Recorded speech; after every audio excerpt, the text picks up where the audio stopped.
Thank you. Nice. Thank you. Did I mention that later on, Matt Stecker is going to give away a trombone to someone? Some of you remembered. Did I mention that later on, Matt Stecker of the Mighty Quinn Brass and Winds is going to give away a trombone to someone? Nice. Hey, speaking of, are you having a good time? The Sliphorn Society, who sponsors this symposium, welcomes your feedback. So if there's something that is not present today that you think should be, let us know. If there's something that you're like, that was the coolest thing that happened today, let us know. You can grab one of the Sliphorn guys, but better than that, go to the Northwest Trombone Symposium website and send a message through the website after the event, and it'll make sure to get to us. Speaking of after the event, one of the things that was an extra cost this year that Mr. Long decided to take on was the audio-video production. So the PLU audio team, Isaac, who's out here running all of this, and we have two folks behind the scenes who are recording for us. There will be recordings available of the clinics after the fact for a small fee, and you'll be able to find that information in a couple of weeks after everything gets processed on our website, on the Northwest Trombone Symposium website. So the performance or any of the clinics, if there's something that you really want to have to go back and review, those will be available. So without any further ado, we want to welcome John Ohnstad to our stage. You can hear John playing all over the Northwest. He's a versatile trombonist who can be playing low notes, like he'll demonstrate today, all over the Pacific Northwest. He performs regularly with many groups, including Orchestra Nova Northwest, the Portland Chamber Orchestra, and the Eugene Symphony. He plays in big bands and studio gigs.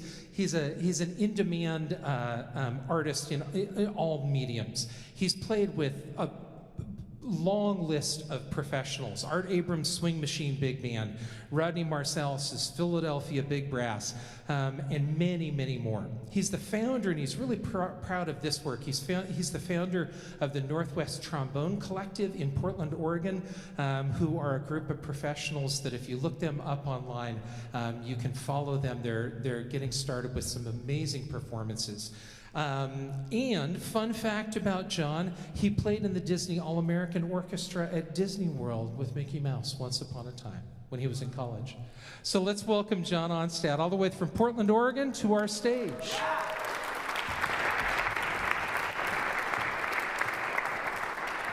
Thanks, John. Thank you so much. Thank you. Good morning, everybody.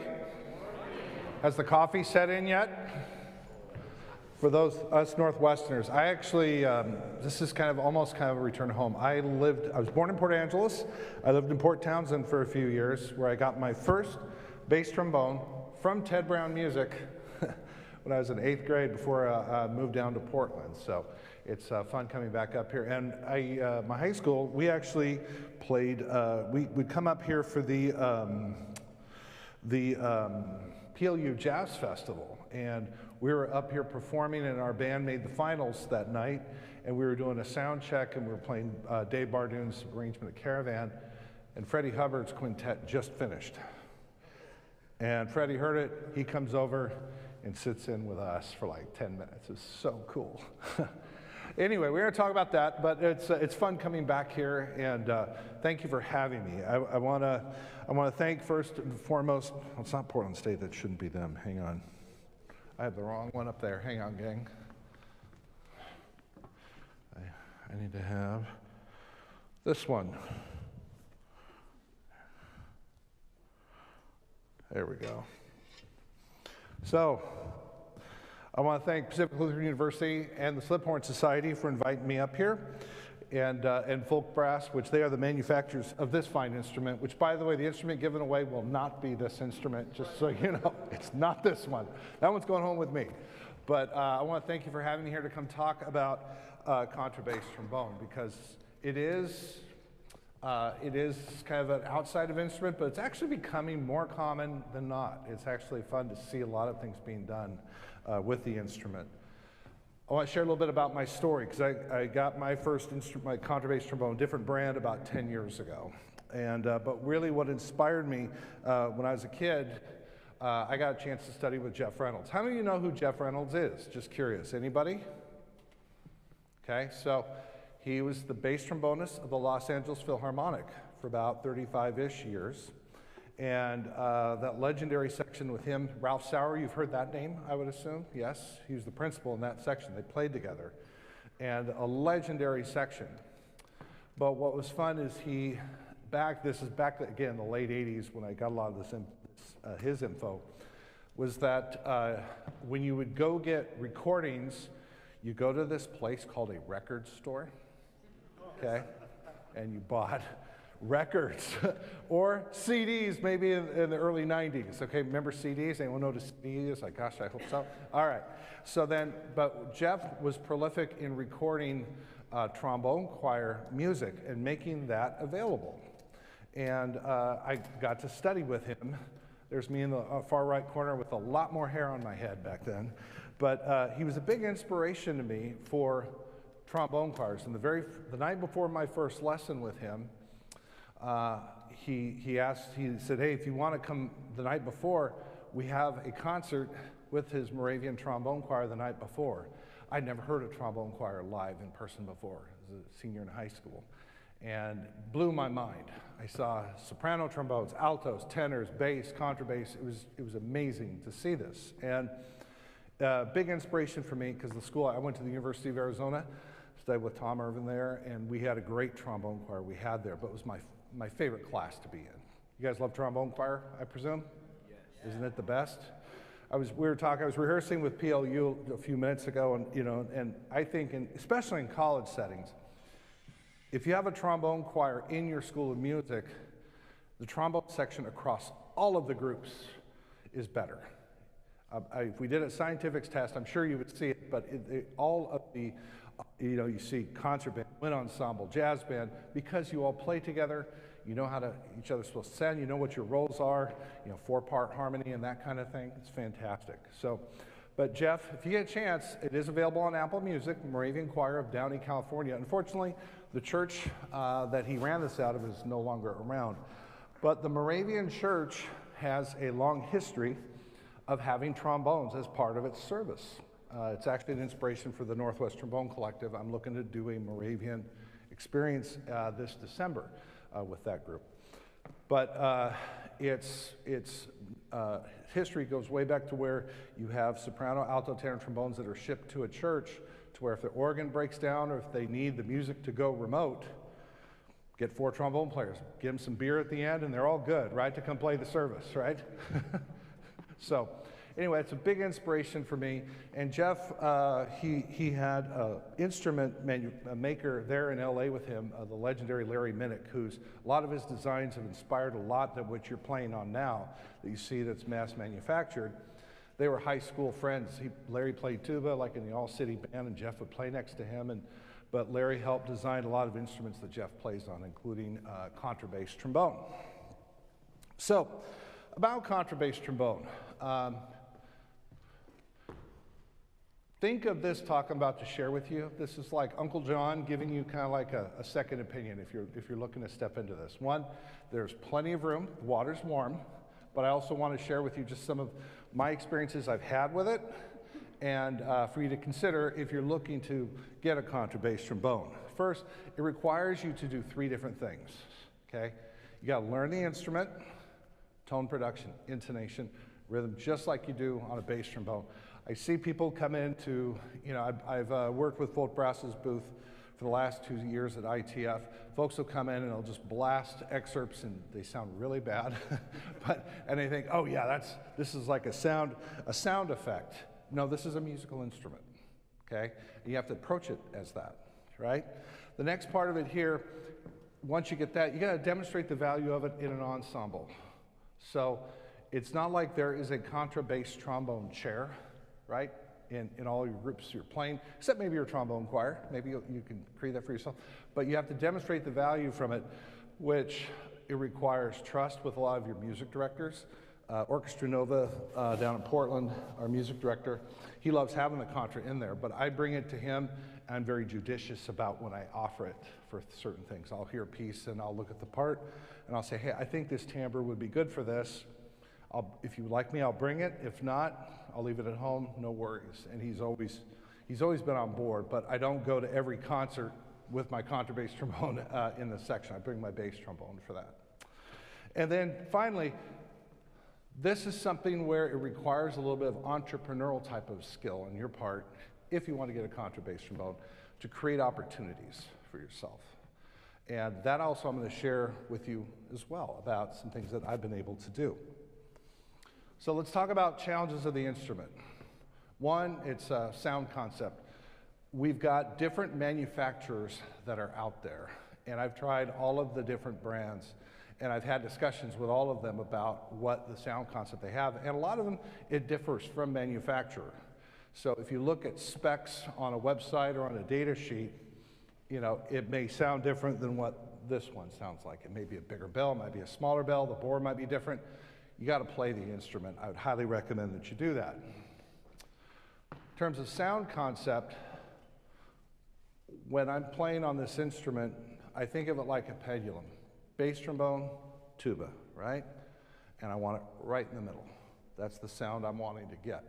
Some manufacturers, I gave them the feedback. I said, it's more like a bass trombone. He goes, good, that's the sound he was going for. Well, I can do that on my bass trombone. I don't need that. And some, it's more of a tuba type of sound, which I'm not looking for that either. I want some clarity that's going to be right there in the middle. And it was fun when I sat down with Jürgen Vaught. I was there in Mark Neukirchen last year, and we were talking about when he designed this instrument. The sound concept I was talking about is the sound concept he had in his head when he designed it. So it's fun when you get to sit down with the designer of the instrument you're playing, and you're kind of on the same page in terms of sound concept.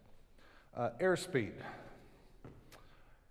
This instrument, it requires you to be very efficient with your air, okay? There's not a whole lot of resistance, it's a lot of tubes, and it'll suck the air out of you. So efficiency with your air. It's interesting, a colleague that I play with down in Portland, he's a tuba player, he plays bass trombone, he has a contra, and he was telling me, he just said, contra's the toughest one. He had to get his eyes and ears and breath around because it required so much from an air standpoint. A lot of it is, it's doing a lot of the basic things that you do on your bass trombone or your tenor trombone with this, which I'll talk about that in a little bit. So being efficient with your air. The bell placement, it's further away from you, so it's a lot of tough times to hear it from an intonation standpoint, but also from a balance standpoint. A lot of times you got to record yourself to hear, let's say if you're playing in a trombone quartet or a brass quintet or symphony orchestra or brass ensemble, you want to be able to know how that balances out with the rest of the ensemble. Larger instrument mouthpiece, you know, it's not quite a tuba mouthpiece, but it definitely is bigger than a bass trombone mouthpiece that you can use here. The slide positions, depending on what partial you're on, you can have up to 6 positions on the open instrument, which, by the way, this contrabass trombone is keyed in F, with this valve going down to B flat, this one going to D, and both of them down to A flat. That's sometimes referred to as European tuning. Then there's another one that's referred to sometimes as a, quote, American tuning, which I'll talk about comparisons between the two, but it is important when you are learning the instrument. But also, let's say you go up partials with it being in F, a perfect fourth below, let's say your bass trombone, the partials also change. So you think about, like, on your tenor bass trombone, you start with like a middle C, and you go up to G, and that G is what? It's not second position, is it? What is it? Flat first, or it might be all the way first, depending on how your instrument's set up. Well, that's very similar in this, but it's a fourth below. So I'm at a D, I'm not bringing that in all the way, but it's also not all the way out. It's in a funky spot, no man's land, that I gotta find where that note is. So that's just something to think about as well. What now? Someone say something, sorry. Okay. So also, getting access to an instrument, right? These aren't available at every music store, or unless they are, which I've not seen a whole lot of them. Then the tuning systems, so we'll talk about that now. So D, B flat, A flat, that's what's a lot of times referred to as European tuning. There's also F, C, D flat, and A, which that's what I started on in terms of a tuning system. For those bass trombone players, if you play F or you play B flat, F, G flat, D, right, in terms of your valve setup. That open instrument and valves are all a perfect fourth below that. So when you're when you're starting on the instrument, it's a great instrument if you're doubling a lot and you don't have the time to spend to learn a new tuning system. You know, you think, okay, I'm on my contra, I'm a fourth below everything, and that's a lot of the patterns, slide patterns of what you're using, a lot of those transfer over, okay? Any questions so far? If there's any questions y'all have, or, yes, sir? So the different tuning, is that just a matter of getting a different tuning slide? Tuning slides, yep. I was fortunate, the manufacturer for me made a longer tuning slide here. I didn't bring it today, but then also a different tuning slide here too. So, yep. Yeah, otherwise the open instrument is an F on both of them. There is a double B flat contrabass trombone, which is like a double slide, literally a slide tuba. Those aren't used a whole lot, but those are available as well.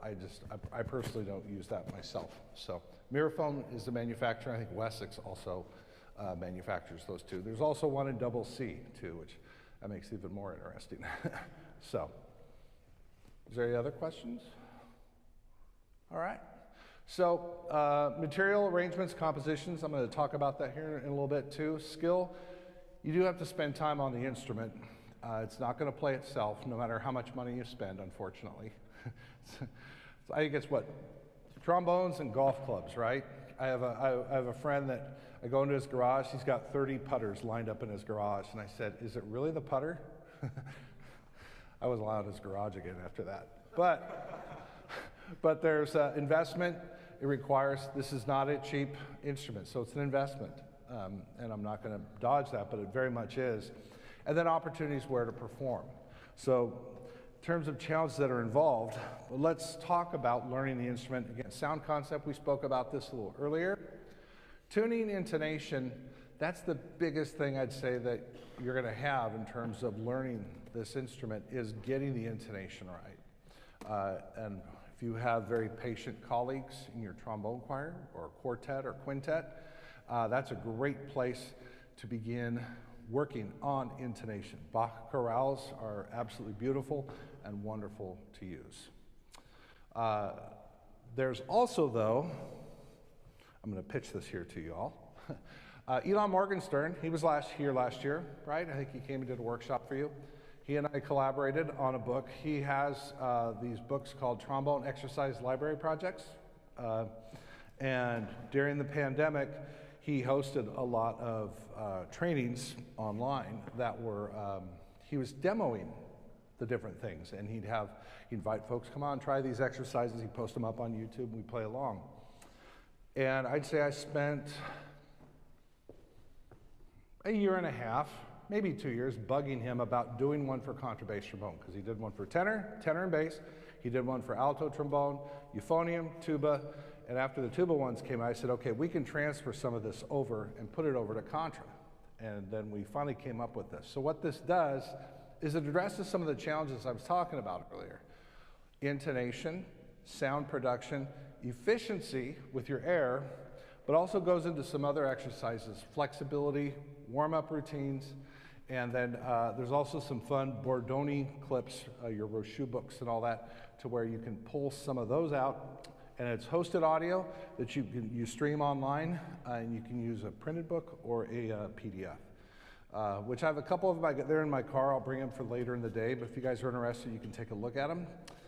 It's a fantastic book. It's a great resource. It's something I wish I would have had 10 years ago when I got my instrument. It would have saved me a lot of time. So in terms of access to materials and instruments, so this is my good friend Randy Malmstrom. He is a retired trombonist down in Portland. He played Portland Opera Orchestra for about 30 plus years. And he actually had a contrabass trombone. He had a tine one for a while. And he is a prolific arranger. If you go on to Terry Classics, you type Randall Malmstrom, you'll see a bunch of his trombone choir arrangements there.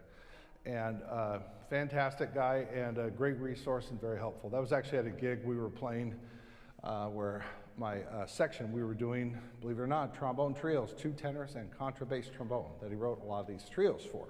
So, thought I saw a hand up. All right. So, specific books. So, Contrabass Trombone Exercise Library Project, that's a fantastic book. And then this week, I just found out Apple and Coleman, it's called School for Contrabasson. It's off of Crescendo Brass in Germany. And that's also a fantastic book as well. You can get it in print, and you can also get it as an ebook as well. And they have a ton of exercises.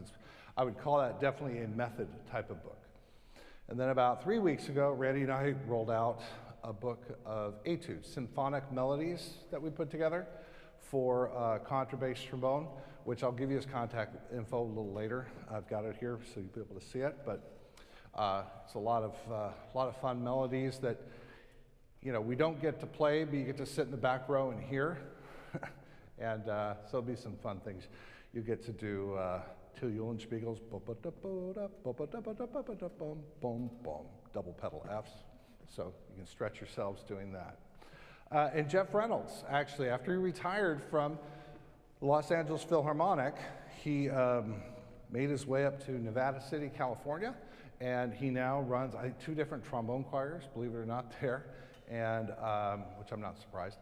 And he's doing a ton of arranging. So, you know, I'll say this, 10 years ago when I first got this instrument, there wasn't a whole lot available. And just in well, 10 short or long years, however you want to see it, there's been a lot that's been put together. So investment of time and money. I did want to bring this up, again, because it's not a cheap investment. Time you spend on this instrument, it'll benefit your bass trombone and tenor playing. Believe me, your efficiency on your tenor will go up big time by really learning how to do sound production on the contra. In terms of dollar amounts, it's interesting. As I've worked at Folk Brass's booth at ITF, I'll hear folks say, I'm trying to figure how soon I'll make my money back on the instrument and that kind of thing, which I always bring this into the discussion of why are you wanting to get the instrument? Really think about for yourself here and what you're looking to spend on it. And think about also other instruments you may have. Was that a question you asked yourself when you made that investment? Say you're a tenor player, you bought a bass trombone. Did you wonder, okay, how many years will it take for this to pencil or to cover it? Because I caution you, because then one thing I don't want this instrument to be for folks is a negative association, right? Sit in your closet or not, you're not getting time or usage out of it. So really look for, if you're looking to go into to get one of these instruments, look at it in terms of what are the fun things I can do with it. Yes, I hopefully will get paid for some things or recover my money, or if that's not necessarily an objective, but there's going to be a lot of opportunity. But like I said earlier, it's going to require initiative on all of us when you're playing the instrument. So, opportunities. So, these are what you see here on this list. These are all things that I've been able to, I get guys and gals together and say, hey, can we try this? Trombone choir, that'd be the first spot if you look to get one of these instruments or you're able to try one out. That'd be the first place I would begin, in addition to practicing on your own. But believe it or not, trombone trios, it can work. I have friends say, gosh, that's definitely a different timbre. It requires a little bit on the contra player because you're going to be playing in different ranges as well. Trombone quintet, that's a fantastic place to be able to give that a shot because I have, in a group I play in Bighorn Brass, we have a group within that called the Bighorn Brass Trombone Consort, and we have a guy, Ron Babcock, who is an amazing alto trombone player, 2 tenors, a bass trombone, I'm on contra, and we've been able to sell that and get gigs with that, performing with choirs, performing at churches, that kind of thing. A lot of fun to do that. Brass quintet, again, that's going to require some skill development, right, because you're holding down the tuba chair with a lot of brass quintet type things. But Easter every year, the music director I contract at, he wants the big instrument there. So it's something, again, you got to be a salesperson for it. composer consortiums, which I'm going to talk about that a little bit later, and then orchestra. You know, I saw a thread discussion about a gentleman, unfortunately, community orchestra he was playing in, his music director dismissed him from it because he showed up with a contrabass trombone for every performance, and the timbre of it didn't fit what he was wanting. And I actually met him at ITF, and he was, you know, I said, well, how'd that turn out? And he says, well, not so good for me. And I said, well, did you ever ask him? Did you ever make that request? And he says, well, no, I shouldn't have to. I go, well, yeah, you should. Because, again, this is a trust that you're building with your network of who you're talking to. And it's same with alto trombone as well. You may have a music director that wants a tenor playing alto clef parts, or it may want true alto trombone for that. So just something to think about. Big band and then solo performance opportunities. I got to perform this 2 weeks after getting this instrument with my orchestra back home for our gala fundraiser. Brian Sadler, he's a composer. If you type Brian Sadler music, he's a fun, fantastic, prolific composer. He works for the U.S. Navy. He teaches a lot of music theory, using phenolic for arranging. And he orchestrated his concerto for me, and then I'm going to perform actually one of the consortiums that we did last year. So gang, I'm going to talk through trios. Like with my orchestra back home, we get hired to go play like kids concerts and that type of thing. And Isaac, I'm going to disconnect this wherever you are. Hello, hello, there you are. So I'm going to disconnect this here. And what's fun with that is that we try to program things that are kid related, right? We'll get called to play libraries and that kind of thing. And what's fun, what I'm able to do with this instrument is I can give my colleagues a chop break. Because how many of you play trios? Okay, it beats you up, doesn't it? Because the instrument's on your face nearly the whole time with a lot of them, right? Well, with this, I'm able to go to my colleagues and say, hey guys, how about you let me play one, you guys take a 3-4 minute break, and there's usually never a pushback. But what's fun with this work here I'll do for you, it's called Brobdingnag. It's from Gulliver's Travels, Island of the Giants, right? And so I'll explain that to the kids. And they usually like it. It's a fun piece. But it was composed by Rob Deemer for David Becker.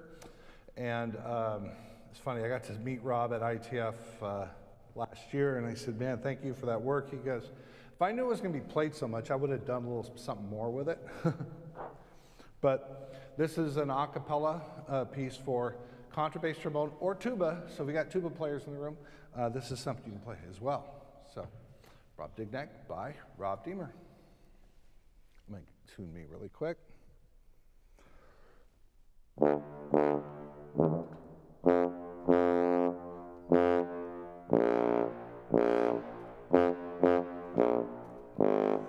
right.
Thank you.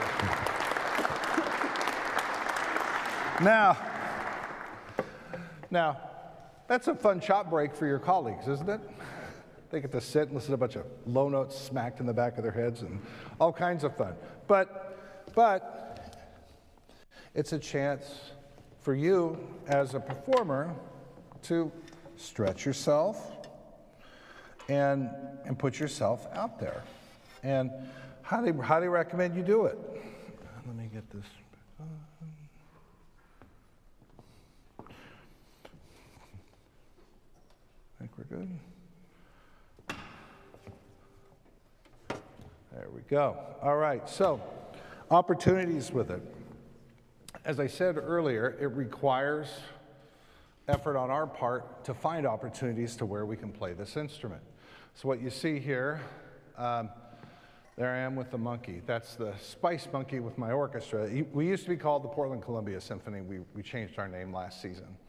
But that was a video we did called Meet the Instruments, where I played tenors, bass, and contra, and I taught a monkey how to play trombone, if you can believe that. So who knows, when you're learning how to play trombone in college, you may have to teach a monkey how to do it someday, or a puppet monkey with it. So, but upper right corner is with Elon. Actually, he came down to Portland, and I got to do a cello sonata with him, and then my trio group right there next to him, me with the monkey, the trombone consort, our quintet there, alto through contra. And then the bottom left, that's actually Alexis is in there. She should be in there. Actually, we played on that. Oh, she was on Jim's group, I think. But that's the Trombones of Middle Earth. So we got to do, my friend Brad Jensen, he pulls the soundtrack off of the Lord of the Rings soundtrack, and we get to do, you know, all these different things, and it's amazing. I mean, I think there's like 4 bass trombone parts. I mean, there's just a lot of metal on stage, cranking it up. And then the lower right, that's actually the Mount Angel Abbey Bach Festival, where we had a brass quintet where we performed 3 nights during the week. So that's with my older instrument, the can stool that I had there. And then some other opportunities as well. That's Bach Cantata Choir. And then this here, I think we had a total of 14 instruments on stage for that. We have sackbuts and trombones and all kinds of fun stuff. Now here's a fun one. Again, when you demonstrate value, hopefully you inspire people that will want to write for your instrument, right? So I have a very close friend, Nicole Buetti. She's a contrabassoonist in Portland. I just put together a consortium. We're commissioning her to write a 3-movement work for contrabass trombone. She came in and sat in with the Bighorn Brass, and we did a duet, contrabassoon, contrabass trombone, I Want a Hippopotamus for Christmas. But it was fun, but she did a fun, cheeky arrangement. We traded the tune back and forth, and we got to, you know, put in a double pedal low C at the end and clear out some cobwebs. It was a good time. So, and then the 2 lower ones here, those are from an event I put on in Portland called Trombone Christmas, which it's actually how I became associated with Stephen Long. He sent me a note and asked me about coming down to play and you know, borrow any of our ideas. And I said, sure, you're welcome to. And that's kind of where my friendship with him started. You have a question? Yeah. Can you play the sack butt? Yes, I can. I have an F sack butt at home. I didn't bring it with me, but yeah. Can you? I wish. Yeah. They're fun instruments. You know, I had a professor in college that kind of made fun of them, and he always said, they're going to sound bad, just accept it.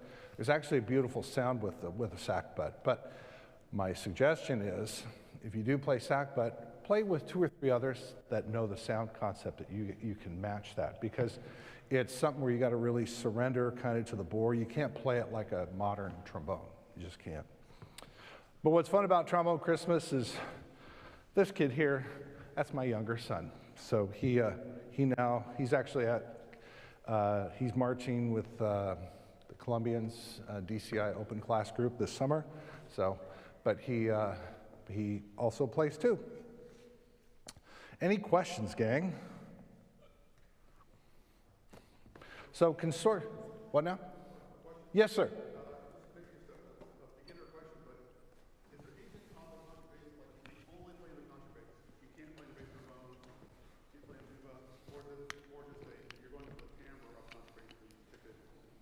Are you asking if there are situations I've been asked to only bring contra, you mean? No, I'm sorry, just like pitches. Like if, you mentioned low B flat, low C, that like only exist, that don't exist on bass trombone. Yeah. Only exist on a contrabass. Okay, so his question was, are there certain notes that earlier on this instrument that are only unique to this? Believe it or not, bass trombone can actually, the functional range of it can get as low as a contra. It's just a different timbre. You'd hear the difference, let's say, in a trombone choir setting. If you have, when you have choir play, let's say, and then you have someone bring a contrabass trombone, there's like an organ pedal-like quality that brings to that.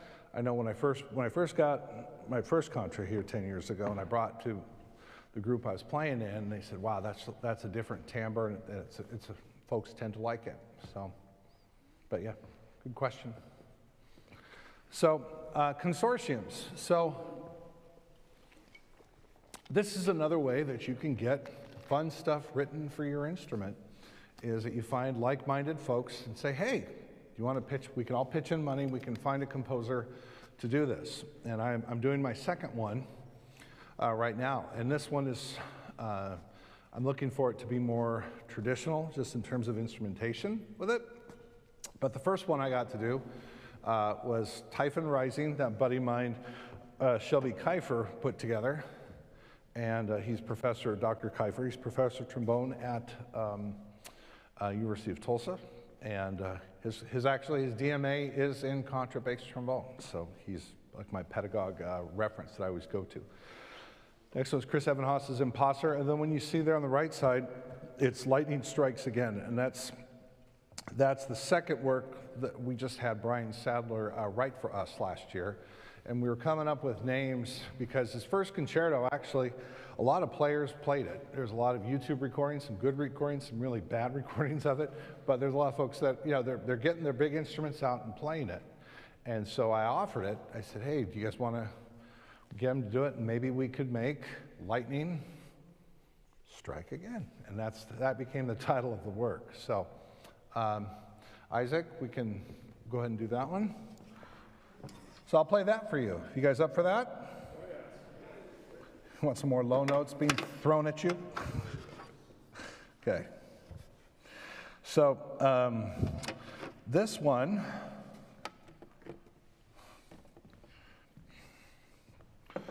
Brian is very much about cinematic, dramatic type writing, so that's what you're going to hear.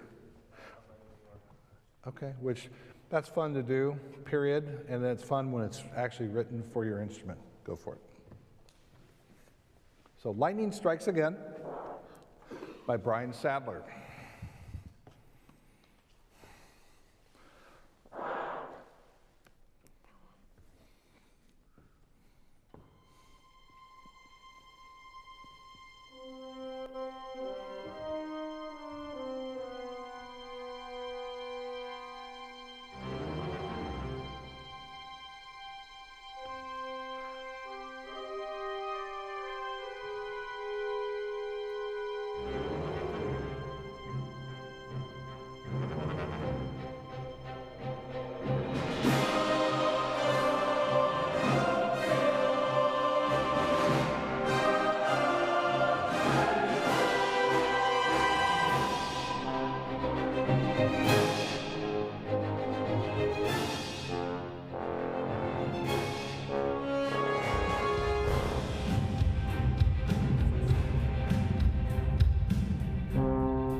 You could hear Optimus Prime and all the robots and all. He gets a lot of inspiration from movie soundtracks, as you can tell.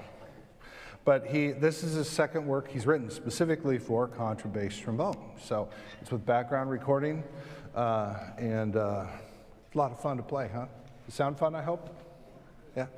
Any questions about that work? Yeah. It's not from a movie. Yeah. You know, I was making up that part about the robots at the end. It's actually looking for a movie. If you want to make a movie, we can record it for you if you want. But it's no, he pulls a lot of Isaac. I'm going to come back. A lot of inspiration from movie soundtracks, and you know, it's. Is it a bit epic? Yeah. More than two of them, probably one of those, if you were going to do a recital, one's probably enough, because the other one is kind of similar to that.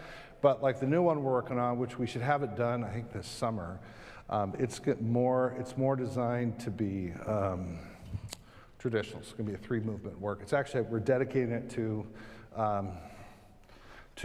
Jeff Reynolds, the inspiration I have for a lot of this. So, you know, let me get this back up and running.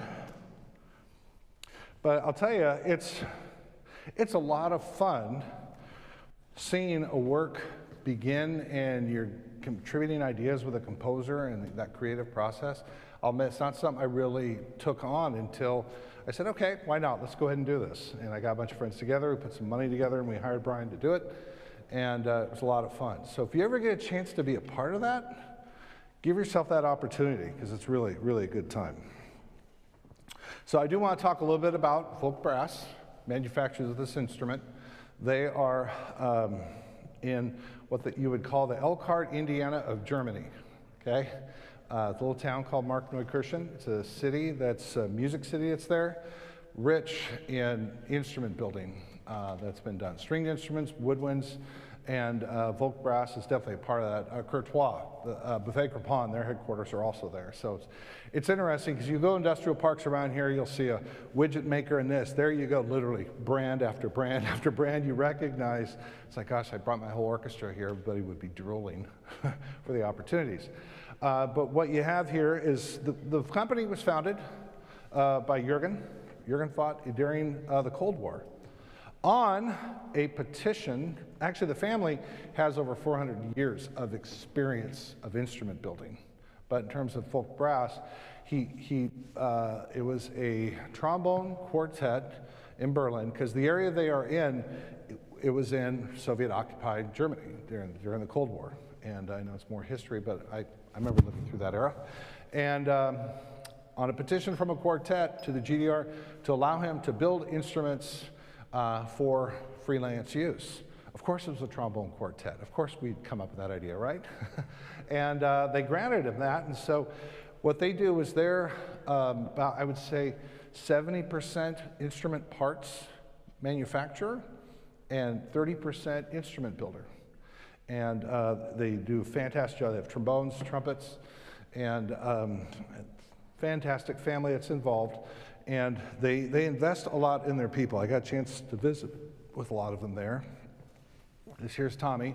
He's the lead bench. He took over for Jürgen when he left. What's amazing, I'll say this just fascinated me. I'm walking the shop floor. Jürgen, he comes in, the founder, he comes in 3 to 4 days a week. You could look at a box of parts, eyeball it, he'll pick out 3 that are wrong. And he'll pull apart the kid that's making them. They make all the parts. Everything here was made in their shop. And he'll go through, this is what you need to do, but I mean, eyeballing it right there on the spot. It's pretty amazing just to see. But then again, that's been his whole life, is doing that. And then you have, but Tommy's taking over for him. You have Dorothy here, and what's interesting with instrument building in Germany anyway, when you graduate high school, you go the university route, or you go the trade school route. And then if you go trade school route, you can actually get a slot where you are building instruments, where you can learn how to do that. And it's a 2-3 year program where you learn how to build instruments, and they do internships or German equivalent of internships, and then they have a job when they're done with their program. Once they begin working at an instrument builder, there's also another track, and it requires investment of the manufacturer to what's called a master builder, of which what happens is that person builds the instrument from spinning the bell all the way to finished product. Every part of it, they have to manufacture and did it. And most shops have 1 or 2. Jürgen Fott Brass has 5. And 2 of them are women, which is Kirsten, that's his daughter, here in the glasses, and Dorothy. And Dorothy she was just so sweet and nice, and she had, guess which instrument she did for her Master Builder's accreditation? Contrabass Trombone. So of course I got to spend a lot of time with Dorothy and learn about it, and it was pretty cool. I mean, she made this neat design, and I tell them every time I talk with them, you need to make Dorothy's trombone a production, because it's a pretty cool looking design. But this is, and then you have Kirsten and then Martin, her son. So it's very much a family-made company. If you go to any, if you go to Texas Music Educators Conference, or you go to ITF, they're going to be at those events. I encourage you just to go try their instruments again. Try all the instruments, right? When you go to these events, like here even, I have my good friend Josh. I play with him down in Portland. He's the Yamaha guy here. Go talk to him. He's a fantastic resource to help you with different things. So back to what I said earlier, right? The instrument requires us to do 3 things. Learn the instrument, demonstrates value, and then create opportunities. And it's, again, it's more being an ambassador and selling it, but you also got to have the goods to be able to offer that, right? So you got to spend that time. So, any questions any of you have? I know you have, is that a Wessex brand you got there? How long have you had it, sir? About 2 years. Okay. And how are you liking it? It's nice. It has some quirks. Yeah. This is my first time playing it in public. Okay. Cool. Putting himself out there. Good for you. That's good to do. All right. Well, I also have, if you guys want to do a screen picture of this, but Elon was kind enough. You put Ohnstad class in the code if you want to get any of his TELP books in print or PDF, put Ohnstad class, you'll get 15% off if you want to do that. Again, fantastic book, Trombone Exercise Library Project. It's a great, great resource. I highly recommend that one. Alto trombone I've not spent any time with. The euphonium and tuba ones I have because I was studying those to bug him to build one for this. Those are fantastic. So if you play, what's neat about the tuba exercise one is that there's C and F exercises that are in there that alternate, which are fun. And then of course the contra book, which I'm excited about that one. And then also, he does have a discount code for it, but if you're interested in the symphonic etudes for contrabass trombone, do a screen grab of that. Those are symphonic melodies. So from Pines of Rome, we put some stuff together. We put a lot of Wagner type of etudes as well, and transcriptions from different Wagner operas, some Strauss events, and fantastic book as well. It's a lot of fun, and my good friend Randy is the one behind it. So. And then if you want to be in contact with me, those are ways you can get a hold of me as well. Some of you already have, which is cool. But if there are questions you have or you get done with this, you go, well, man, I meant to ask him that or something, please let me know. I'd be happy to do that. And then finally, I just want to thank all of you for being here. I want to thank the symposium. I want to thank Sliphorn. I want to thank PLU and Folk Brass for having me here too. But I'll stay here and ask if there's any other questions you have. Happy to help you with those. So. Any? Yes, sir. Do you end up having to have like a lot of stuff on octave off that you're reading down, or like is it all actually like a dozen lines down or is that all these pedals? So there are some things that there's a million ledger lines that my eyes do get dizzy on. Yeah. Some of them they'll write 8 VB. Kind of depends on how it is, right?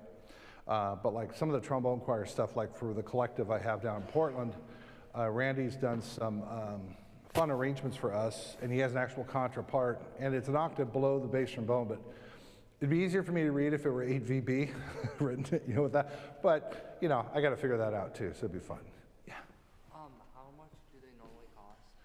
So the question was, how much is the investment for a contrabass trombone? So it's a wide range. So you can, Wessex, I know some of the Chinese brands can be around 3,000. Is that about right? The prices are going Yeah. up. Yeah, with the tariffs, that's right. And then, but you can spend up to 20,000.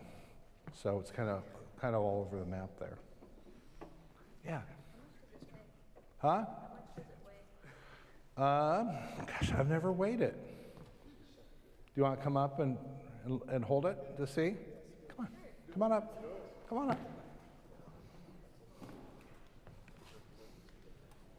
You can just tell me it weighs a lot, doesn't weigh much.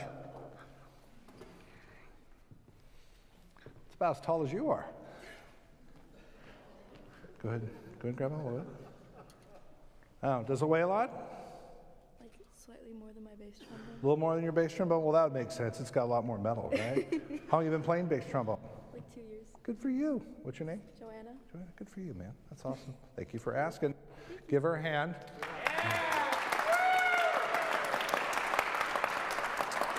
But, so I guess what I'm getting at is there's more to this instrument than just a sound effect, right? Yeah. Cass. I left for like most of the class, but I just Yeah, thanks a lot. Thanks a lot. I've been chatting with Cass for like the last 30 days. Hey, can we see it? Go ahead. Go for it. Yes. Just as such, I mean, it's not common to see people playing those, especially at like the level that you are. like I can name you and Elon, and that's it. Do you find yourself creating more opportunities for yourself, or opportunities coming to you as like a specialized player? Okay, so the question is, good question, very good question. So do you find I'm creating more opportunities or things coming to me? So I would say early on, I was selling the instrument, so I'd just say, hey, would you want to come hear this, right? And I do that in some cases, but now, like we did, there's a choir I work with in Portland called Icing Choir, and we did the Vivaldi Gloria. And the music director tore apart the score, rewrote it for small orchestra and brass quintet, and contrabass trombone is what he wrote it for, and it stretched me, it pushed me. Because there was some stuff, I mean, you're playing Vivaldi licks, you're not playing them like a Wagner lick, right? You want to have the Vivaldi essence. And I listened to the recording, I was pleased with what happened. So that kind of came my way from that, you know. And, but again, you gotta demonstrate value and how all that comes through. But still, you know, I'm still creating opportunities for it. And I do get calls for it too. So I'm definitely getting more calls for it now, I guess is what you're asking. So, so some additional things here too. If you want, you can do a screen grab of this if you want, or if you have my email, I can send this to you. Just some other resources. Jim Nova, how many of you know that name? Yeah, I figure I'd see a few more hands go up. Wonderful human being, great guy, and boy does he push the contrabass trombone. And, but he plays contra as well. He has his Nova classic, you know, Nova dubs he calls them that he does. Steven Verhelst, he actually does a lot of compositions now that have contrabass trombone. He actually wrote a contrabass trombone quartet, which is interesting to hear. And I'll tell you, there's a fun group that I like to listen to, the Stuttgart Posaune Consort. Fantastic players. They did a romantic music album that I listened to a ton. It's I think it's available if you have Apple Music. It should be available there. And then Moravian Trombone Choir of Downey. I strongly encourage you to listen to it because you can hear the whole spectrum of what's being performed. And New Trombone Collective, obviously. Brantatema, he's actually, you know, he's a student of Ben Van Dyke, and he's pushing the contrabass trombone in totally different directions. He has an album actually that is bass trombone, contrabass trombone, and with his girlfriend, she plays harp. That's some outside stuff. But it's fun to see the instrument being pushed, right? And they did a fun concert during the pandemic of all that. It's on YouTube too, you can find it. But you know, there's a lot of resources here available to you now. None of this was available 10 years when I began on this instrument. So, but good questions there. I think I saw a couple more hands. Were there any? Yes, sir. What's the lowest note you can play? Lowest note I can play. Someone asked me earlier that, but so, I mean, that's decent, but.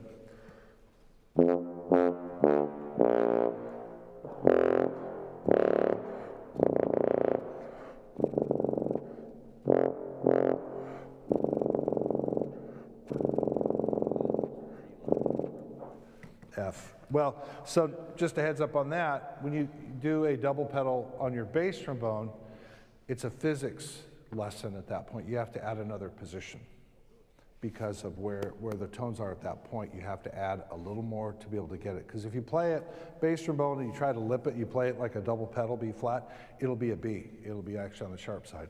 Same thing here. First position is more F sharp, so I have to put it to second. But I don't know if many people want to hear that or not, but I'll admit, actually, in a concert, I did it twice, actually, down at a festival I play at Siletz Bay, where, you know, about opportunities that come to you, 5 minutes? Okay. That was a cellist in the Oregon Symphony. She wanted, it was a pedal G, but it said barely audible. I'm like, what do you mean by that? She goes, well, I want kind of like a sound effect. I said, well, how about this? Because I practiced it a few different ways. She goes, that's what I want. So all this, it was this work dedicated to the Salado Falls along the Columbia River that were the falls that were before the dams were all put in. And just beautiful, speaking like melodies. And then I come in with,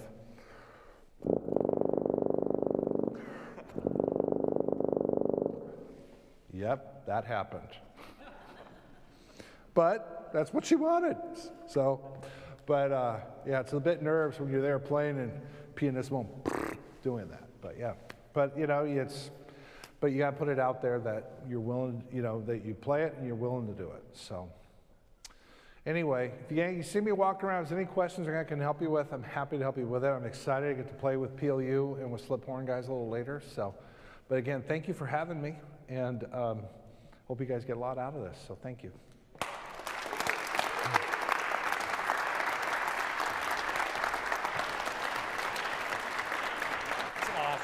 Thank you, man. It's awesome. Thank you, man. I am inspired to play low. Isaac, can I have some sound on this mic? Can I have some sound on this mic? Am I on? I'm inspired to play low. Are you inspired to play low? Yeah. Let's thank John Ohnstad again.